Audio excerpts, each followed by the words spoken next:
letting a few more people come in and we'll get started.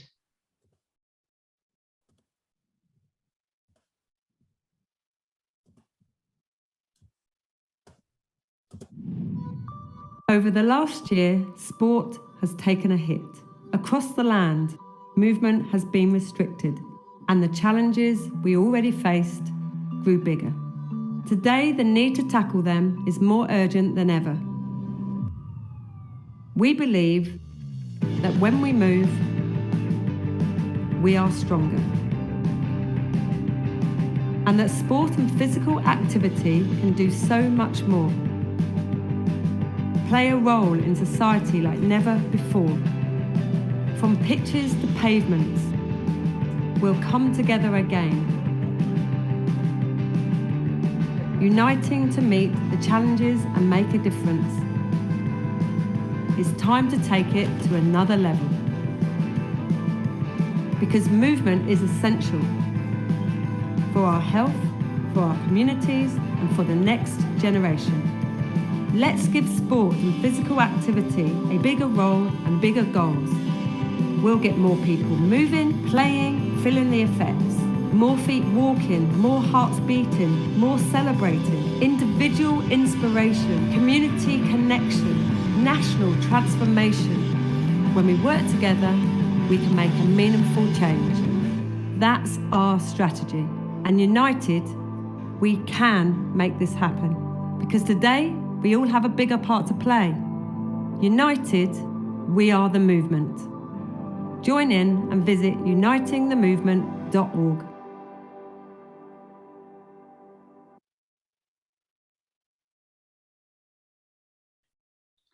Hello and welcome. I'm Elizabeth Duggan and I'm the Managing Director of Active Surrey, and I'm so delighted to have you all here today for the launch of the Movement for Change strategy. Thank you for giving up your time to be here. Before we get stuck in, there's just a few housekeeping points to pick up. Firstly, if I could ask you to ensure that the name that's on your registered to your account is the one that you registered on the booking form with, that would be really helpful. Secondly, we are recording this, but don't worry, the recording won't show any individual faces, but if you're more comfortable, please do turn your camera off. And there are subtitles available if you go to the CC button on your the bottom right of your Zoom. Secondly, we're all about movement. So I did see someone registering out for a walk. So please do get up and stand up and listen to us, or take us out on a mobile and go for a walk with us. Thirdly, unfortunately, we wanted to make this a short, punchy session. So there's not going to be time for questions, but there is a Padlet in the chat. And we're asking three things from you today. Firstly, any observations or feedback, pop it in there. Secondly, we want to continue as we started on this journey by working differently. So if anything sparks an idea of something, a seed of something that you want to explore with us, we'd love to hear from you. And thirdly, we're asking you all to leave today and making a pledge for change. And sometimes it's helpful to pop that out, write that out in public. So if you do want to make a pledge when you leave here today, please do. So what have we got in store for you today?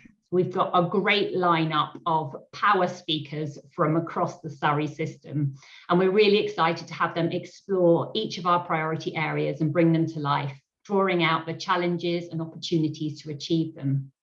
And I'd like to take this opportunity to thank them all for their support, and also our steering group, a cross-system group who have supported us throughout this co-production journey. So 18 months ago, we were asked by the Health and Wellbeing Board to lead on a whole system approach to physical activity in Surrey.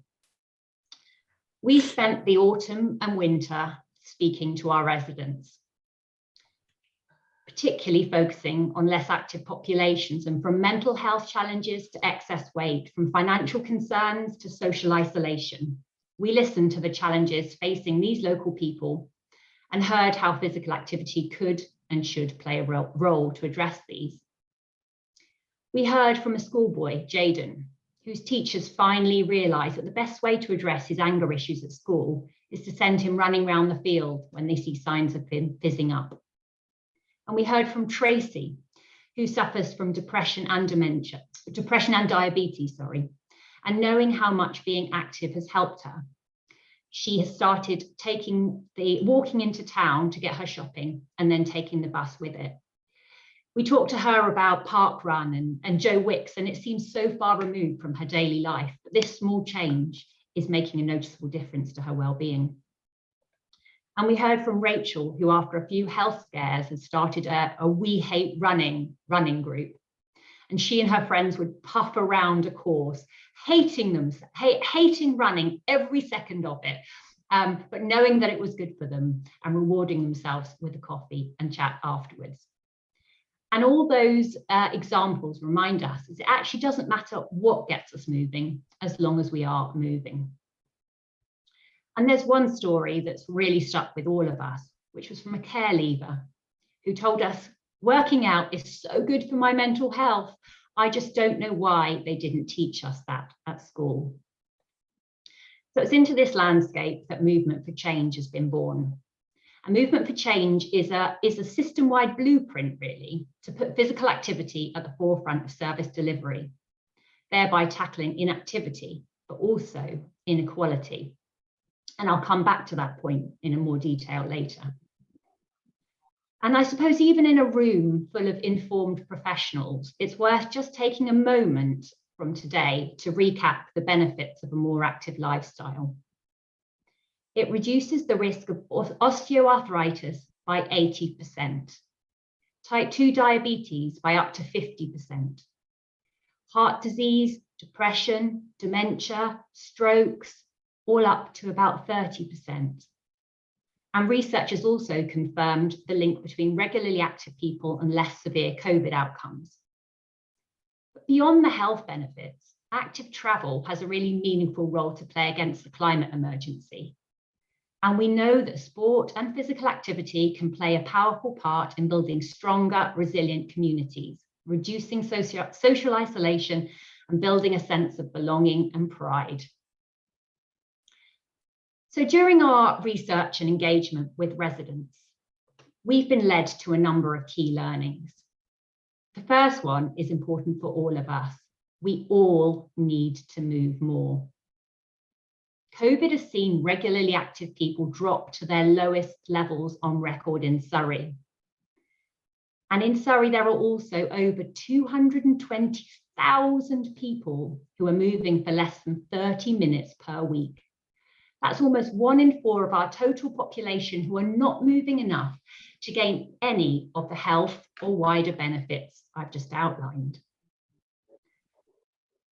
And accelerated by COVID, I guess, physical activity has been slowly and systematically stripped from our daily routines and habits. How many of us look with horror at our smartwatches after a day chained to the computer and then exhausted we collapse in front of the TV? But our research also told us, interestingly, that lack of awareness isn't the issue. This is summed up by a resident who said, we know we should eat our 5 a day, we know we should do our 10,000 steps, but we don't. People know it's good for them. They know it's good for their physical health. And I think a real emerging benefit of lockdown has been the increased awareness of the important link between movement and well-being. And in our resident survey that we did as part of this research, sport and exercise came out as the top way that our residents manage their worries. And people also were able to start to articulate the benefits of walking and cycling for the environment as awareness of the climate emergency grows. But we also found that those with the most to gain are the least able to take part. And those 220,000 inactive people in Surrey are disproportionately from disadvantaged communities, have disabilities, or are from ethnic minority groups. 28% of people from lower socioeconomic groups in Surrey are inactive versus only 13% from a higher grouping. And 40% of our children living in disadvantaged communities are leaving school in year 6 overweight or obese. And we know those numbers are growing. 1/3 of people from Asian backgrounds are inactive versus only 19% from a white background. And when we did this research, 1 in 3 disabled people, or people with long-term health conditions, were inactive. And we now know that's grown to 40%. So we know that health inequalities are increasing. And when we listened to these residents, these particularly inactive residents, we heard how the barriers that sit beneath these statistics are complex. And whilst time, money, and energy levels were always the first response, when we unpicked those further, we heard how for some families, prioritizing physical activity in a busy, pressurized lifestyle was culturally alien. And we heard how some families don't feel safe or comfortable accessing their local green spaces, or that leisure facilities involve several buses. And for some people, we heard how their own self-worth was so low that they simply didn't feel like they mattered enough to invest time in their own health and well-being. And whilst Active Surrey, our 2 favourite topics are what we've had for lunch and what sports are we doing this weekend, we heard that for many, being active is not a motivation in itself. It was really insightful for us to know that inactive residents aren't simply waiting to be put on a journey to fitness, a couch to 5K, and the idea of starting small and building up is a bit of a misnomer. For many, their motivation was functional, getting from A to B, walking the kids to school. As one resident told us, I need to do exercise, but that's part of my day, not additional. And for some, it was the secondary outcome. So maybe they met friends in the park and happened to go for a walk. Or for an older resident, he exercised in order to get to the best spots to go bird watching. And I think there's a lesson in that for all of us in this sector about how we market to less active audiences. And so the strategy rallies behind the dual priorities. Firstly, we need to make it easier for us all to be active, challenging sedentary habits in the way that we work and live, creating environments around us which nudge us into action, and simply making it easier for everyone to integrate movement into their lives. But our research has made it clear that we also need to tackle inequalities head-on, unashamedly focusing on those who will derive the most benefit from a more active lifestyle. And so the strategy has been broken down into 4 priority areas, which mirror those of the Uniting the Movement national strategy. The first is giving a positive start to children and young people, working with schools, parents, and the young people themselves to create the foundations for a healthy life. The second is connecting communities and underrepresented groups, using physical activity to tackle antisocial behaviour and working in a place-based way to build stronger communities. The third is creating active environments, promoting active travel, tackling sedentary behaviour, and reframing being active as the daily norm. And the fourth is building a stronger link between health and physical activity, creating targeted provision for people with long-term health conditions and older people. So now we're going to dive into those priorities in more detail. And I'm delighted to hand over to Kate Eunice-Smith, the Chief Exec of Surrey Youth Focus, to explore what positive experiences of being active look like for Surrey's young people. Thank you, Kate.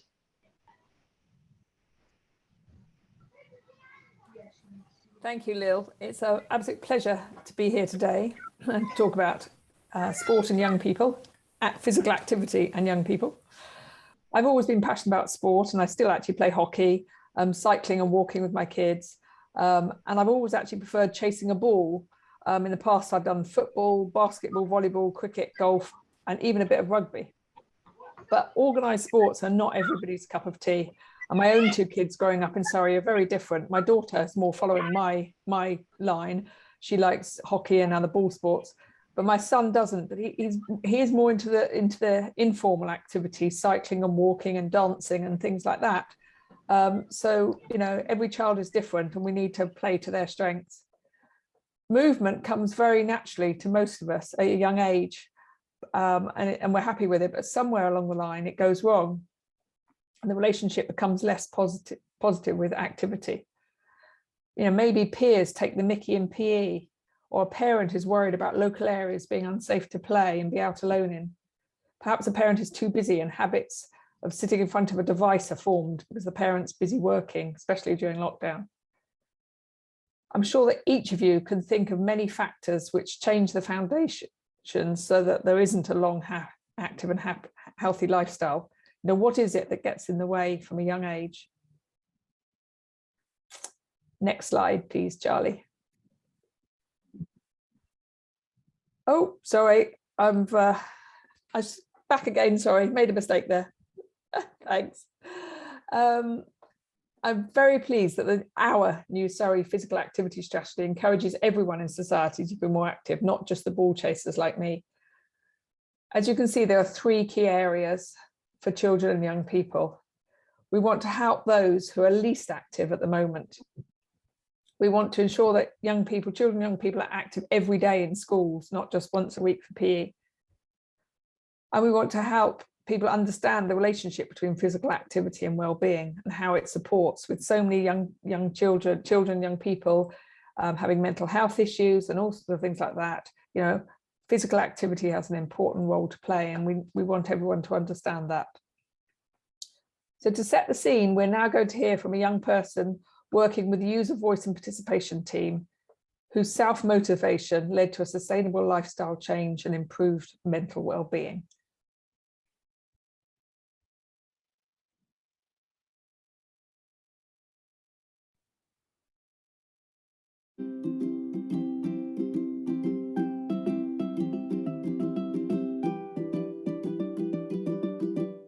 Before I started eating healthier and trying to be fitter, I would eat fast food every day, and if I was to go out and see friends, I would get an Uber or a train instead of walking. Because of this, I got very overweight and didn't want to do anything. I didn't have any form of exercise and would only really walk my dog every day. Because of this, I would wake up groggy and never very happy. I didn't have the energy for anything, and because I didn't do anything during the day, I was wide awake at night, so my sleeping pattern would be ruined. This resulted in me missing a lot of work, not only through being ill because of everything I ate, but I also struggled to be awake on time. I constantly felt ill and kind of forgot what it was like not to be tired or anxious. I wasn't happy with the way I looked. I hated my appearance, and I felt anxious to let people see how big I had become. So I decided I needed a change and wanted to be happy in the way I felt and the way I feel. One day I decided enough was enough and stopped fizzy drinks, takeaways and Pringles. They were my favourite thing and the hardest to give up. I stopped getting Ubers everywhere I go, and I walk where I can. The first week or two, walking to places got me out of breath, and I would have to stop for a break. Instead of a takeaway for dinner, I started cooking my own food, whether it was frozen food or I cooked myself a curry or something from scratch, so I know what I'm going to eat. I also started taking multivitamins every day for just over a month to replenish all the vitamins I lost due to the COVID-19 lockdown. A week into taking multivitamins, I felt a massive difference in myself. 2 to 3 weeks into eating healthier and walking everywhere, I felt a big difference. Mentally, I felt a lot better and was in a better mindset. Physically, I felt better. I lost some weight and started to feel more confident day by day. A few weeks ago, I was walking my dog and he ran off, so I chased him down and I just felt happy running, so I decided to jog every day. I started off jogging around the block of houses in my area and every week worked my way up. I am jogging 5 laps this week. Every day I feel more and more confident in myself with my appearance. I haven't got a goal set on what my ideal weight would be, but I'm going on until I am completely happy. Mentally, I am the happiest I've been in months.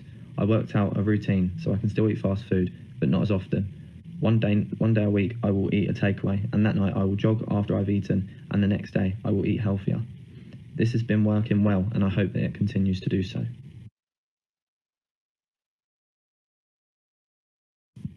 I would say anything is possible.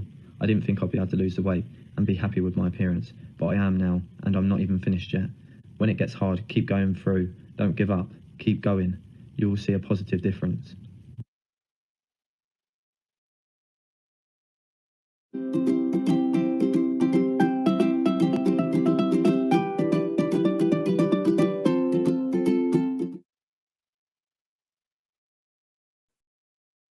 Thank you ever so much to that young person for sharing their story with us.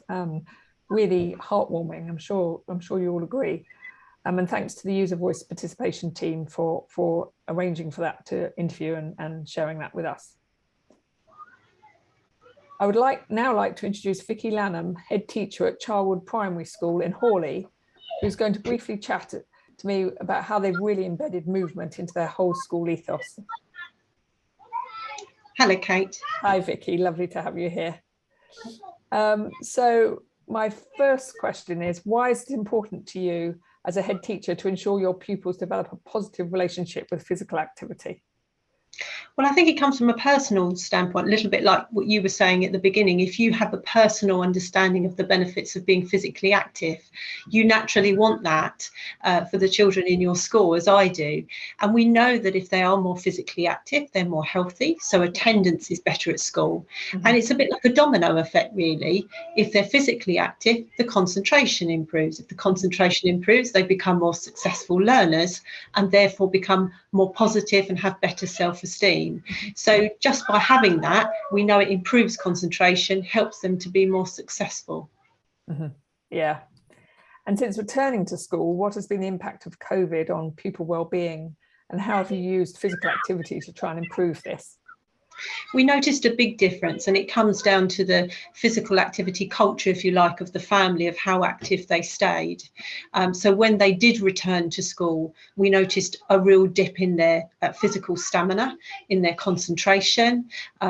In weight gain, we noticed quite a number of our children had really put on weight. So that then impacted on their ability to have stamina in the classroom, have resilience in the classroom, and be successful learners. So getting them as active as possible and as quick as possible was a priority for us. Mm-hmm. Oh, lovely to hear children in the background there. Not all children are naturally sporty or active. What have you done as a school to overcome this and to help those who are less active? I think it's coming from what they enjoy, a little bit like the clip you just showed a moment ago. It's discovering what is it they like. It might be walking the dog, it might be playing football, it might be doing yoga or Pilates. It's going and understanding from what they enjoy and building on that. And gradually, as their self-esteem and their self-confidence increases, introducing them to other options of physical activity, which they then also find that they enjoy, and then it builds and carries on from there. Yeah, that's great. And tell me a bit more about the sort of wider system approach, Active Surrey and others around the system, and how you see yourself fitting in with that, and how they can help you. It's about reaching out and taking up all opportunities. As part of National Fitness today, for example, we've got ELOLs all day. So every lesson on the lesson, there's a physical activity for our children to do. It's incorporating physical activity at every appropriate moment, really, and ensuring that all outside agencies coming in also do that as well. So if you're having one of the children's having a tricky day, it's going for a walk and talking about why it's a tricky day, not sitting in a room, but using the opportunities that Active Surrey provide, but also looking wider as well, what other national or local incentives and opportunities and projects that you can get involved with. For example, sustrans or bikeability, so encouraging active travel to and from school as well. Yeah, and finally, as an experienced head teacher, what advice would you give to other colleagues and practitioners, listening in on the call today? You've got to join the children with the physical activity. They know if you're talking from a script or if you're talking from the heart. So join them. Whatever you're doing with them, get alongside them. Talk about the physical benefits to your life as well, how it impacts you. Children like to hear about what it's like for a grown-up as well. So sharing your own experiences helps them, but join them as well. If they're running, you run as well. Thanks. Yeah, that's. I know I've become a coach for my daughter's team at under 10 hockey, and that sort of got me running a bit as well. So that helped. But yes, I really love your example around the if you're going to have a chat with them about an emotional issue or something, do it while walking. I think that often also you also find then that they actually may talk more than if you're sort of staring them in the eye. Certainly with teenagers alongside you in a car or something, they'll often talk more than looking you in the face. So going for a walk is the same, isn't it? Definitely. You're throwing and catching a ball. Yes. Kicking the Yes. ball around. It's all physical activity and just takes the pressure off that conversation. Yeah. Yeah.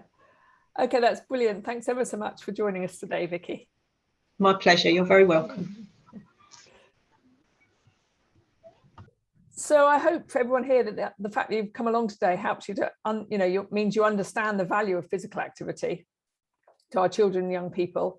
But to make this happen, it requires a massive team effort across Surrey.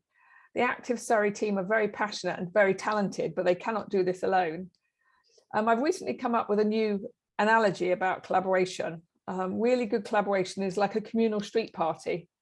In my road in Godalming, we have one every year, and each year it's a different person sends out a message saying, about time we had our barbecue. And once someone suggested a date, that's it. That's the only leadership anyone does. After that, everyone plays their part, volunteering to bring things, and we all turn up on the day and bring our wares. And it's a really great example of distributed leadership. And we need this to happen now for physical activity across Surrey. It can't be the Active Surrey party. Sorry, it needs to be, a whole Surrey physical activity street party. So I ask you the question, what initiatives are you doing where physical activity could play a bigger role? Please reach out to Active Surrey and also to us at Surrey Youth Focus if we can help, and let us know how we can work together to achieve mutual goals. Lil and her team are going to be establishing task and finish groups to find out what is going on out there and to hopefully establish this street party. So please get in touch if you wish to be involved. I will now hand you back to Lil to introduce the next section. Thank you, Kate, Vicky, and the User Boys team. I love the idea of a street party. I'm there. Moving on, we would now like to explore the connecting communities and underrepresented groups priority. And I'm delighted to introduce Surrey County Council's Marie Snelling. Marie is the Executive Director of Customer and Communities, and her team has focused on building stronger, more resilient communities in a really innovative way through programmes such as Your Fund Surrey. Over to you, Marie. Thanks very much indeed, Lil, and really fantastic to be here. Absolutely brilliant as well to hear from Kate and Vicky. And I am a very proud governor also of a local primary school in Surrey who have just adopted active schoolwear as their uniform, and we signed that in through governors. So again, just a small example, building on some of Vicky's fantastic work I know in the county to make this part of everybody's lives and daily school experience. So when I was thinking about this session, I found myself thinking about my work over the years, working with local communities to promote healthy lifestyles and to be more active. In my early career, I had the pleasure of working as a housing officer in community development and regeneration. And I worked with residents living on many inner London housing estates that were in the top 10% of deprivation in the country. I was lucky enough through that work to work with some amazing residents and families, many of whom were living in poverty, overcrowded conditions, to co-design, to create active play and sporting spaces and local initiatives in communities to help people to be active. Wind forward, and just before joining Surrey, I worked for the Mayor of London in policing and criminal justice. And as part of my wide portfolio of work, I commissioned programmes such as the Premier League Kicks programme and working with residents and community organisations like Fight for Peace to really use sporting activities as a very deliberate preventative tool in areas of the capital where serious youth violence was a major challenge. And I use these sort of top line examples as they provide some of my first-hand experiences of that all-important blend of really understanding communities and then working with those people to enable them to lead happy, healthy, active and fulfilling lives. And these things have had a really profound impact on me as a public servant, and I believe passionately in this way of working. And it's why I was so delighted to see that one of the key priorities coming out of the strategy was around harnessing sport and physical activity to make better places to live, to bring people together, and focusing on areas where inequalities are greatest. The commitments in the strategy to work with local communities, to better understand barriers to being more active, using physical activity to improve community safety, to tackle antisocial behaviour, and to engage with underrepresented groups are so, so important. I now have the pleasure and privilege of being the Executive Director for Customer and Communities at the County Council. And as part of that, I provide executive leadership to our Empowering Communities agenda. Our Cabinet agreed empowering communities as one of the 4 key priorities for the organisation over the coming years, alongside greener futures, economic growth and tackling health inequalities. It's all about changing our relationship with our residents and communities to empower and involve them, especially those that we've struggled to do so with traditionally. And this is so that we can help our residents to thrive, to be more resilient, independent, and indeed to live the lives that they really, really want to.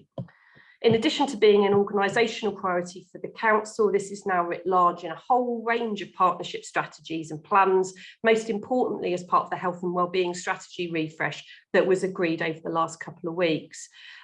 This also agreed that we should be really targeted and target our collective efforts in places where health inequalities are greatest, which again chimes so nicely with the place-based focus in the physical activity strategy. The reason we're making this thinking and way of working so key is that there's tons of evidence that demonstrates that social interactions, personal agency, friendships, connection to community make a huge impact on our health and our lifestyle choices.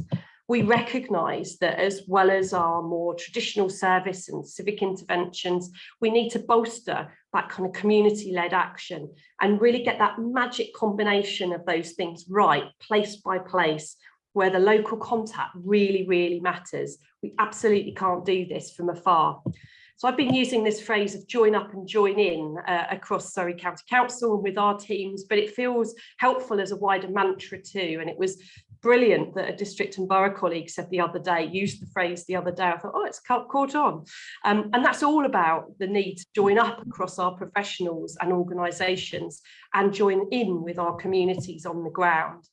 And I stress the point of joining in with and not doing to, building on what is already strong, not what is wrong in our communities. But that's enough about the big ideas and the policy intentions. For me, this is about making it happen and being able to share and understand the stories of impact to people's lives in Surrey. There are fantastic examples to already build on, and the moment feels really right to use this ambition and energy in our system to really drive the empowerment of Surrey's communities in a real and lasting way. And make it happen, we are, of course. Just to share a couple of examples, I have overall responsibility for Your Fund Surrey, our £100 million capital fund for community projects. Colleagues in our environment team ran a wonderful People's Assembly with Extinction Rebellion colleagues last week around our Greener Futures plans. My team in Surrey are working closely with the fabulous GP Gillian Oro in Hawley as part of Growing Health Together. I know Gillian is on the call and speaking later. I'm incredibly grateful to have bumped into her in life and the work that we're now doing together. And indeed, colleagues in Active Surrey have worked so hard with communities, local organisations, schools to deliver, for example, our Club 4 holiday activity and food camps.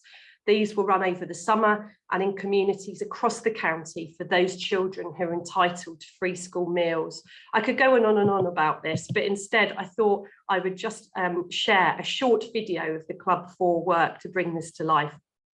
The video was created by a young Surrey resident who's currently working with us as an apprentice at the moment.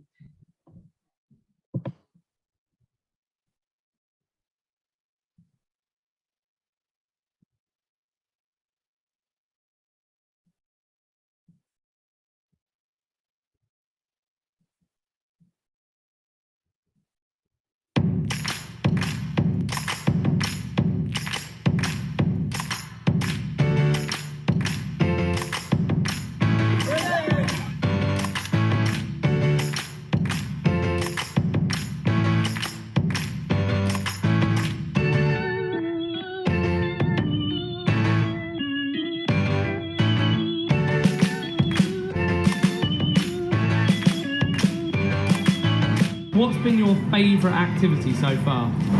The football.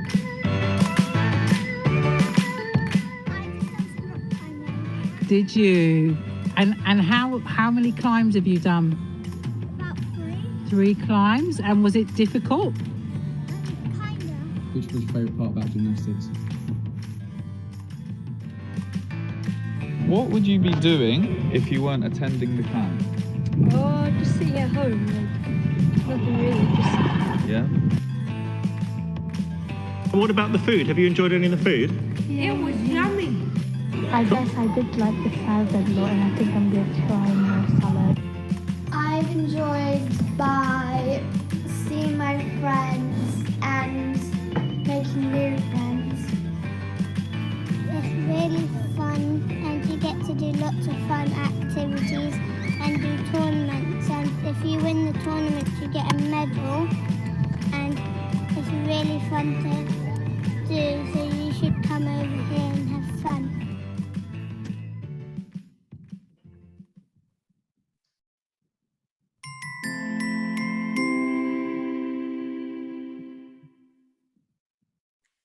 Thank you so much for that. If you were looking really carefully, you might have spotted a terrible shot of me in there. As part of getting out and about, talking to communities over the summer, I spent a morning at High Ashurst at one of the camps doing a high ropes challenge with a group of girls from a local school. I didn't want to subject you to any pictures of me hanging off a 10-foot totem pole, desperate not to lose the task for the girls, but I did want to share a couple of stories that the girls shared with me over that morning and whilst eating a really hearty lunch. One of the girls told me that her mum was in prison and dad worked full time. She had 4 older brothers, and if she hadn't been at the camp, she would have been at her nan's playing on the iPad all day to keep out of the way of her brothers who would fight all the time. Another told me that it was brilliant as her mum couldn't afford for her to do any fun activities in the holidays like other children. Most of the girls had not had breakfast that morning. For me, this is what this is all about. It's why we run programs like this. It's about connecting with our residents, working with them to co-design and create opportunities and positive experiences. And I guess so to conclude then, I'm really looking forward to our continued work together across a system of partners, to new partnerships being formed and to driving really big ambitions and practical action. I'm absolutely committed to playing my own part to bring this movement for change strategy to life through linking it to the work that I lead and do. And I encourage you all to join up and join in as well. Thank you. Thank you so much, Marie. Yeah, I think the Club 4 scheme was such a great example of movement for change in action. It was a real collaborative effort, and I know a number of people were involved in it on this call, so thank you all for making it happen. There are so many challenges to keeping active, and one of the areas that came up time and time again in our co-production work was the environment in which people live, and whether that enables or prevents physical activity. Cars parked on pavements, not feeling safe to ride on roads, lack of local green spaces, or an environment made for sitting. So I'm delighted to introduce Surrey County Council's Katie Stewart, the Executive Director of Environment, Transport and Infrastructure, who really has the passion, drive and vision to address these challenges. And Katie's going to be interviewed by my colleague, Laurie Baker.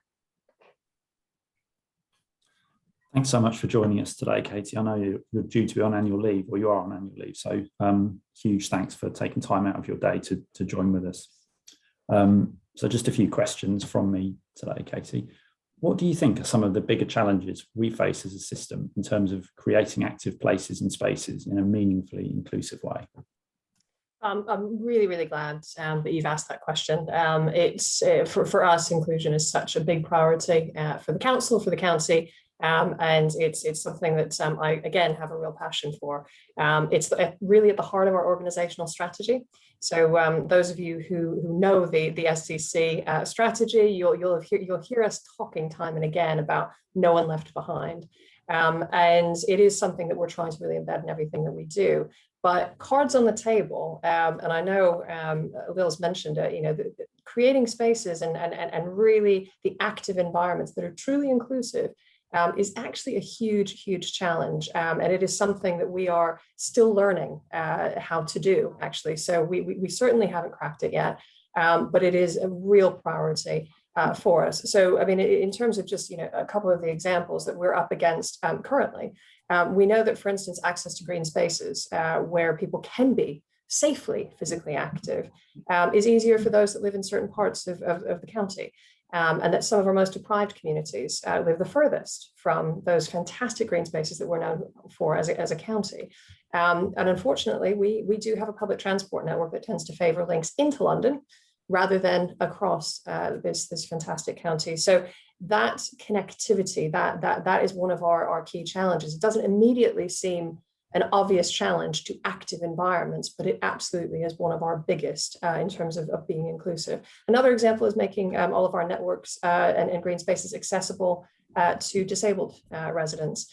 Here again, we're on a real journey of investing in our spaces, whether that's our countryside sites in our country parks, or whether it's actually our public rights of way and our footpaths, trying to make sure that the many kind of little knotty things that you get on footpaths or the natural landscape itself, which we love, doesn't become a barrier to those individuals. And I know Lil has already mentioned safety. That is obviously a big challenge for us for a whole host of demographics. So again, ensuring that some of these spaces remain safe and for particularly for young people, but people of all demographics as well. The good thing is that we are really lucky that as a council, we are committed to inclusion and to making our spaces, our networks as accessible as possible. So we may not be there yet, but we're getting there. We're definitely getting there. Excellent, thank you, Katie. So there's obviously going to be a huge shift, a huge focus on modal shift away from private motor vehicles in the new local transport plan, which I know colleagues are working hard on at the moment. What can we do to support this, both individually and organisationally? If I look at it strategically first, one of the key things that you'll hear a lot of us talking about nowadays is behaviour change, and that is absolutely central to modal shift.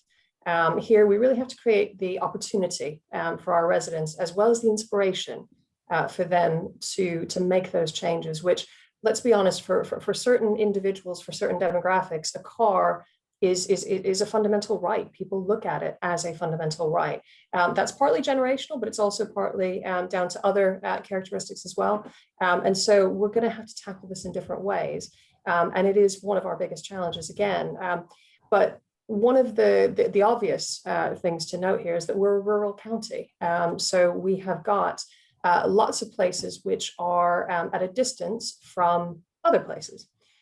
Which, whether that is a village that is distant from somebody's GP or their place of work.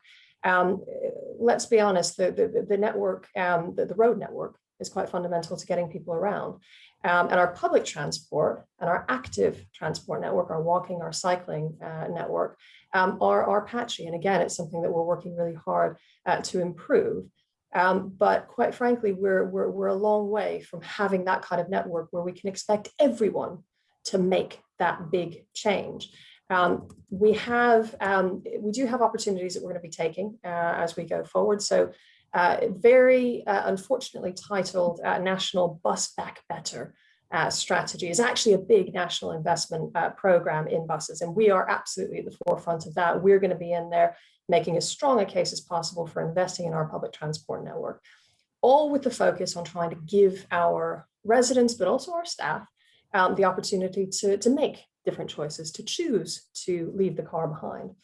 And for some people and colleagues, active travel is an option. So they live in a place where there are paths and networks that they can use to either get to work or to school or to leisure. And for them, the modal shift might be a financial decision. Obviously, it's a lot cheaper to walk or cycle than it is to take your car, or it might be a health decision. But for others, there are opportunities to use buses and trains. So the network may be patchy, but there are opportunities for people to make that modal shift. And hopefully they can make those decisions. But what we have to recognize, and I suppose the point that I'm getting to, is that there are still going to be others that just don't have access to suitable alternatives. So here, I think we need to find ways of helping these people to find other ways of making sustainable contributions to the modal shift that we're making. So here we're focusing a lot on EVs. So if you do have to rely on a private car, can we get you to switch to an EV? Now, that's not always possible, but again, we're working with the market. We're trying to find ways of making it more financially possible. But I think the key thing in all of this for us as individuals, but us as organizations, is to be realistic and actually really try not to make people make a huge leap in one go. What we have to do is accept that it is going to take us time to really make the full shift. And that's one of the things that we're trying to promote through our transport plan, but also organizationally. We're taking gradual steps and enabling people to make gradual steps to making those more sustainable choices. So hopefully, with a bit of realism, we will all feel more inspired and actually be able to make real change over time. Thank you, Katie. It's a very rounded answer there. Just thinking a bit more, obviously, as a major employer in the county, what can we as a county council do to support our staff, not only to make those active travel choices, but to be less sedentary within our working days, kind of thinking about our new ways of working that we're all existing under these days? Yeah, and this is again something that as an active Surrey board member and a very, very amateur runner, it's something that I'm very passionate about. I absolutely believe that physical activity is something that we owe our staff. We need to really make it not just okay to be physically active throughout the day, not just at the beginning or the end of the day, but actually build it into the working day where we can. And actually it should be really it should be expected. So one of the big pieces of work that we're actually developing at the moment is a green staff travel plan. So that's part of it, obviously enabling people to active travel and to walk and cycle throughout the county where they can.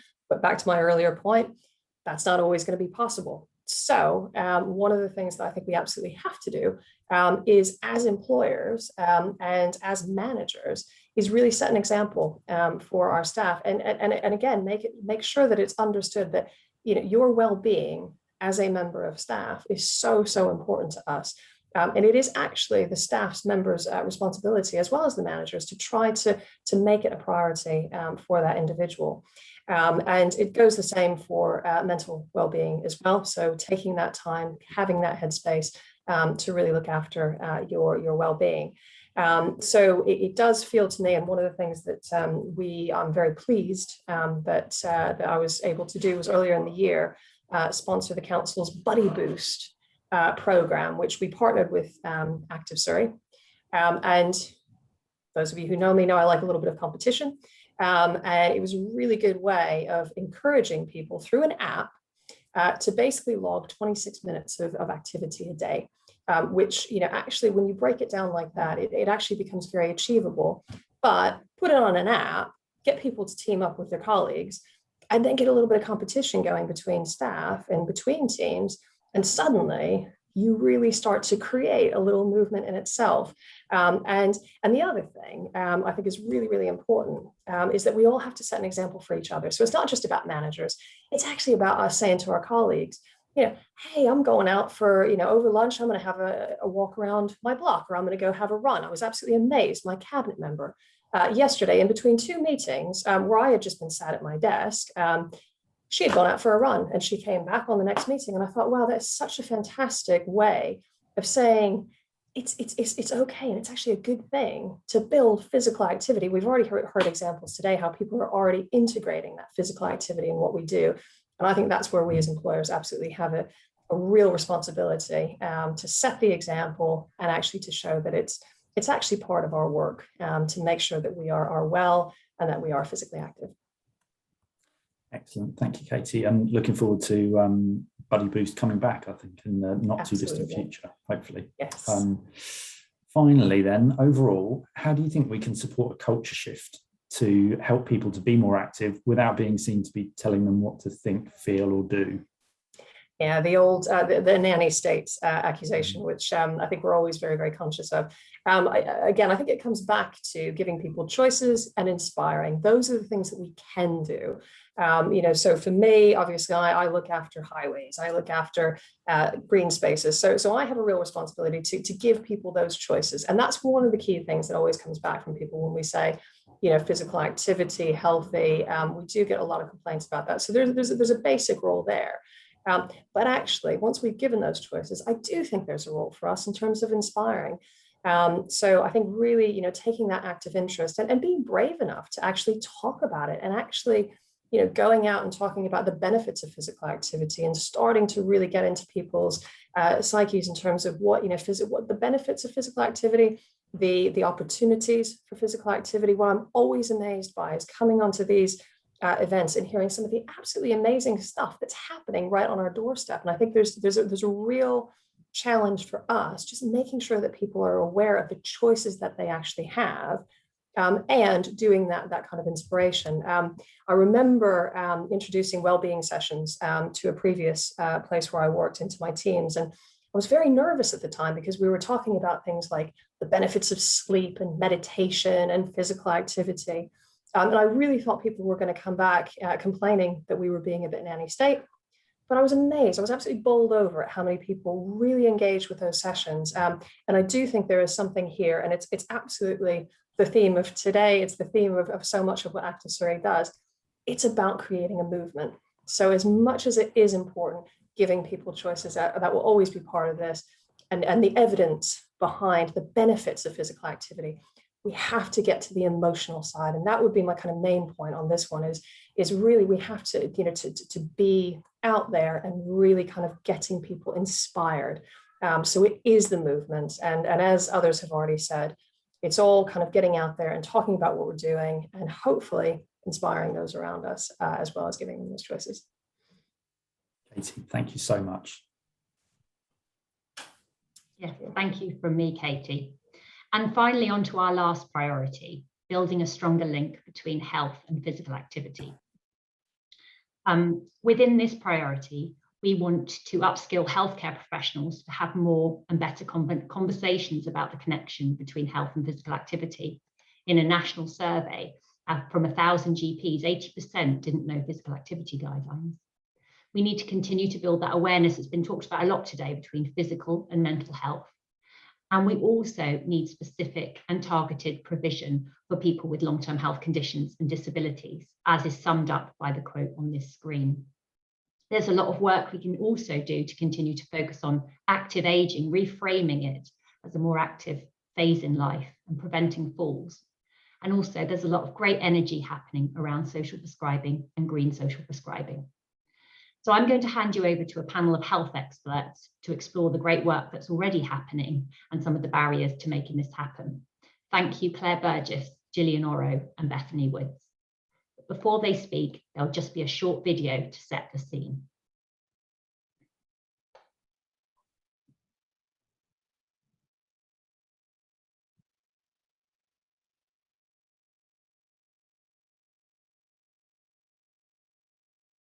It takes me such time and effort to shuffle 6 feet to a door, but show me a football. It takes me back 20 years. Dancing helps me manage my condition. After the surgery, I was worried about going swimming because I thought that my scars would break and the implants would pop out and go floating away. They love it because basically I'm a sitting target.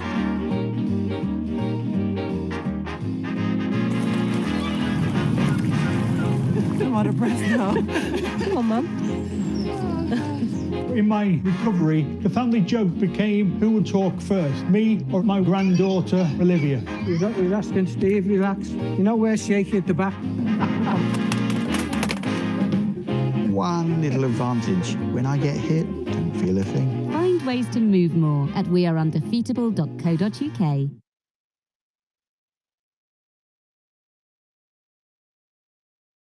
Good afternoon, everyone. My name's Claire. I'm the Chief Executive of Surrey Coalition of Disabled People, and I'm actually also a board member for Active Surrey. Really pleased to be with you this afternoon. The video that we just saw was taken from the We Are Undefeatable campaign that hopefully you're all aware of already. We know that 40% of people who are disabled or living with a long-term health condition are inactive. And we also know that that makes many of us more at risk of other diseases, including mental ill health and mental illness. Surrey Coalition has been working with SILC, Surrey Independent Living Council, on a project called Get More Active. As part of this project, we've been sharing a physical activity navigator, and her name's Katie. Katie's been working one-to-one with people who are disabled or living with a long-term health condition to give them bespoke support to start getting more active again. This support has been both practical, things like filling out forms, working out journeys, seeing what's on offer, and then also emotional support in helping people to build confidence enough to try a new activity or to resume activities that they used to enjoy. One of the people that Katie's been working with is Jane. Jane's a Surrey resident who is blind and someone living with mental illness. Jane wanted to be able to go back to YMCA East Surrey after lockdown, because that's something she used to enjoy. And she also wanted to have a go at inclusive cycling for the first time.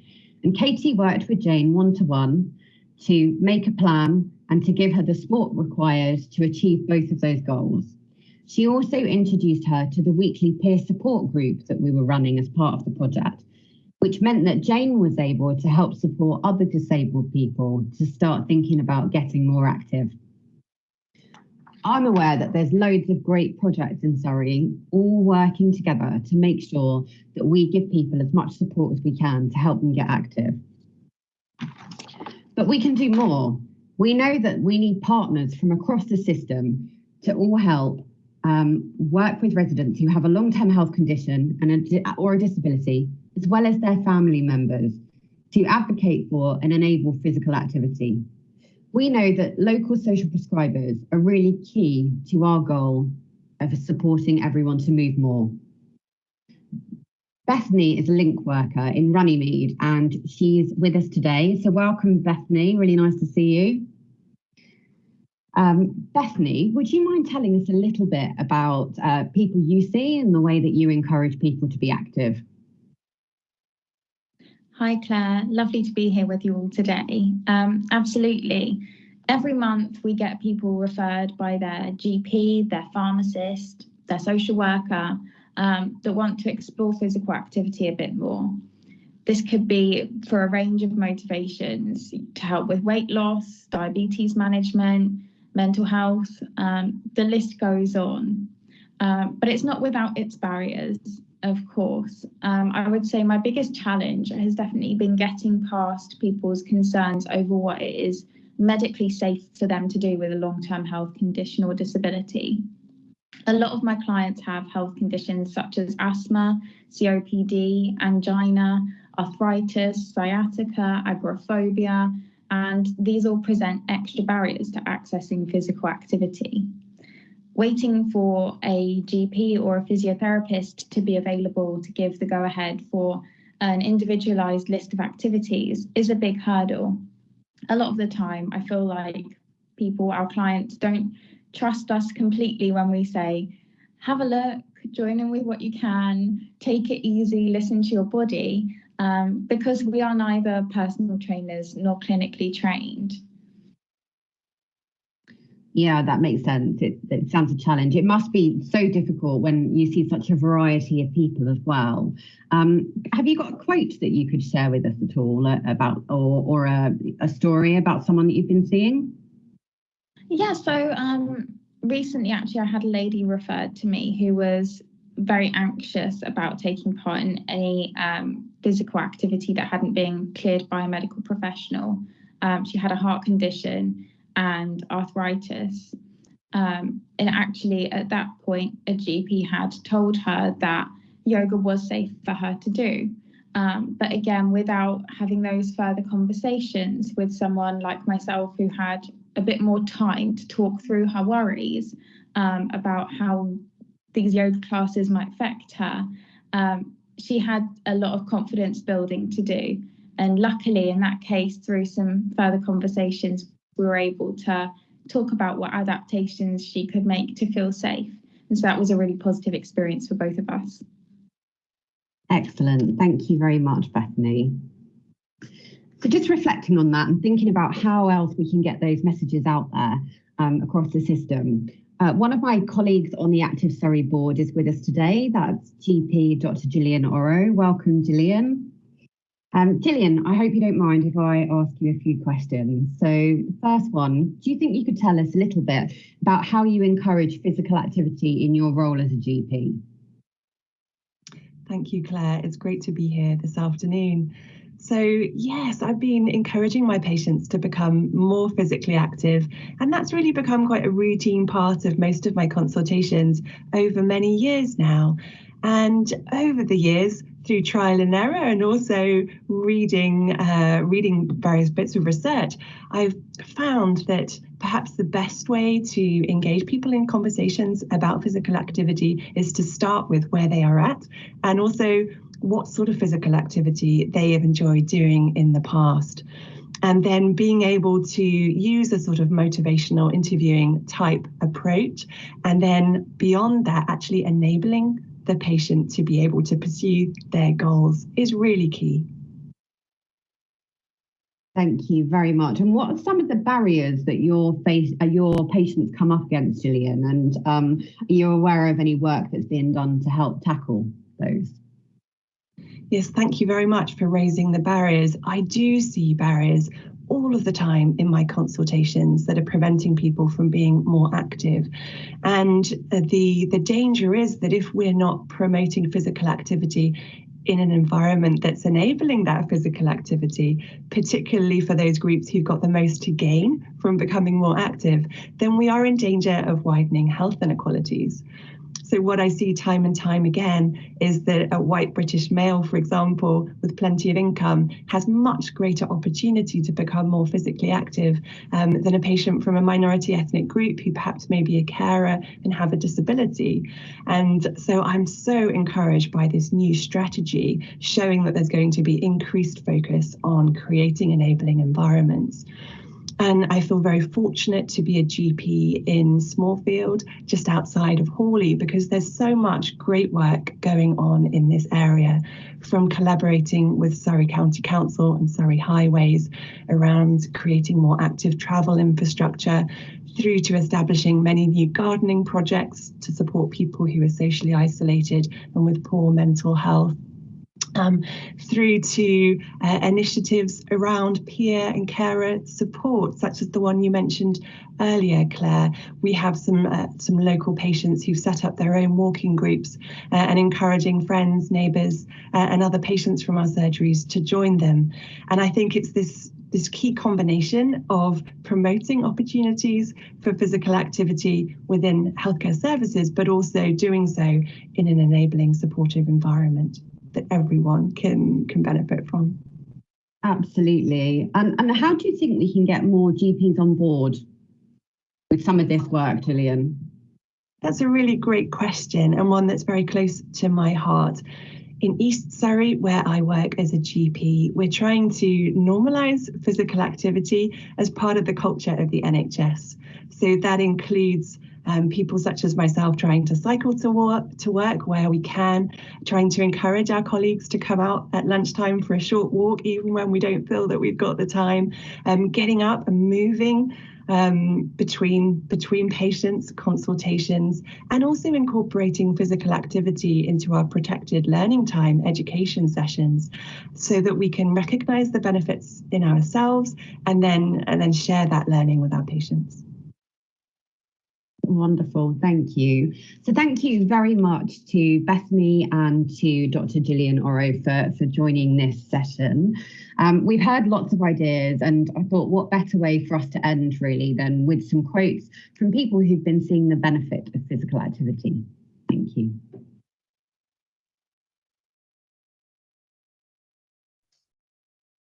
Wow, that was really powerful stuff.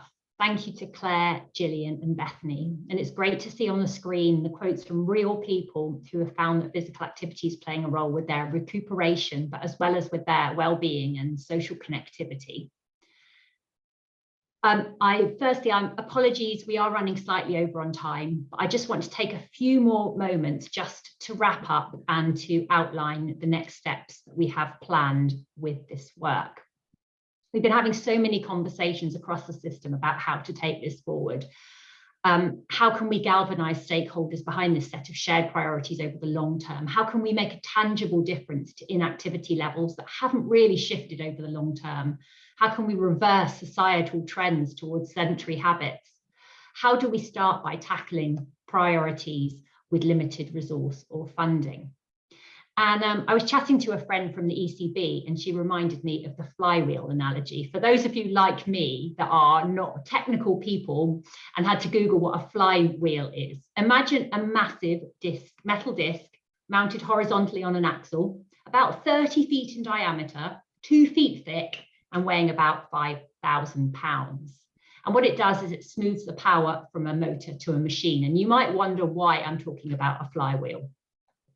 But our task is to get the flywheel moving. And it takes so much effort to get it moving to begin with.